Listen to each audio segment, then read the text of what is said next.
Well, former Vice President Al Gore, it's an absolute pleasure to have you here. I want to talk a little bit about here in the UK. So in recent weeks, it's been announced that we're going to try and stop the sale of petrol and diesel cars from 2040. Yeah. The plan is 2050, we're fully electric. India has gone for 2030. Yes. Do you think we aren't being ambitious enough? Do you think we could be quicker?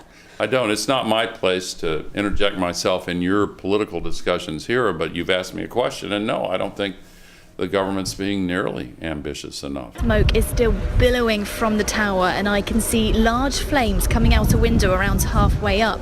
The ground here is covered in large chunks of ash, but the most potent thing is the smell of smoke and burning plastic. Many people are handing out masks.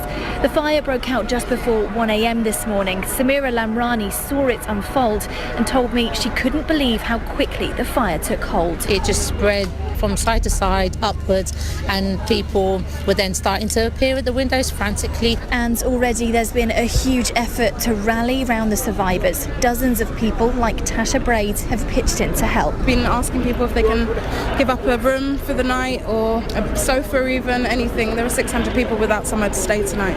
This is your daily news. Here's your 60-second update. Theresa May's given a major speech on Britain's departure from the European Union. My job is to get the right deal for Britain. The Prime Minister said she wants Britain to get a completely new deal, meaning we will no longer be part of the single market, which allows us to buy and sell things with the other members at no additional cost. The world's temperature has risen for the third year in a row, with 2016 the hottest year on record.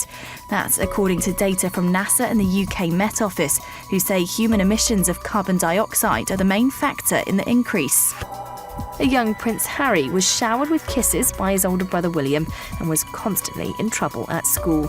That's what we've learned from a series of private letters written by their late mother, Princess Diana, which have sold at auction for £15,000. The trademark hair, the tan, an impassioned look, and a less than flattering depiction of his John Thomas. This unauthorised painting of US Republican presidential candidate Donald Trump has got him and others riled up.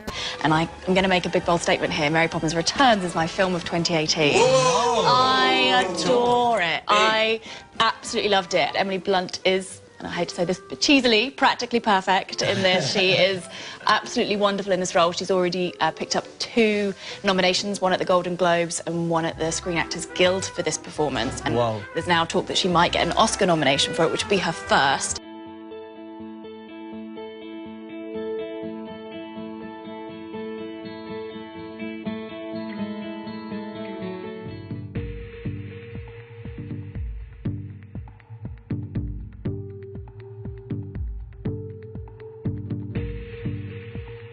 So back to that new voice. We'll find out which dulcet tones we can pay to tell us the time in November.